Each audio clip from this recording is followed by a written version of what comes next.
台南市领先全国，成为第一个代理合作的5G 设备研发试验场域，结合日本上大家电业者松下电子。甲台湾电子制造业5强之一的广达电脑，伫台南传统车顶制造业者龙丰起亚生产线顶合作进行符合日本丰田市生产的5G 辅助生产应用研发实验，和传统产业迈向数位转型。我们结合了广达，它是我们在电子资讯业里面全国的5强啦，哈，盛开嘛是全世界数1数2的。那加上我们现在在跟那个松下，日本的这个家产。的这个也算是名列前茅的一个全国性的产业，3个冠军结合起来，在台南市做了一个在龙丰所提供的一个我们讲说实验电信的一个5G 实验场域。那这有几个意义啦，第一个意义就是说我们在传产里面结合了电子是一个未来的趋势。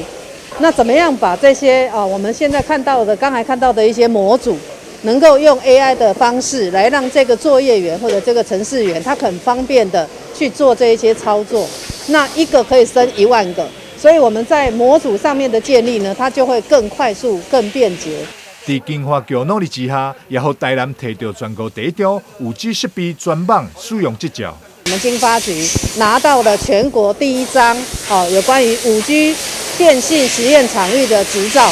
全国第1张。那在这个龙丰的加持之下呢，我们可以在车用系统上面做这个所谓的 AI 上面没有这个所有的这些模组的训练。刚才有做一些介绍，就是传到我们的那个运算中心，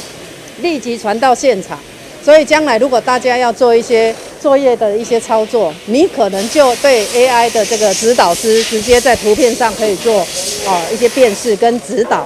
台南小葡萄1号的龙丰企业创立在1978年，是台南市传统产业的隐形冠军。创办人林油条董事长白手起家，带领龙丰企业为台南发迹，将商品销售到世界各地。作为市府推动5G 设备试验场域的第1号，成为台南传统产业升级的重要里程碑。台南新闻张硕维采访报道。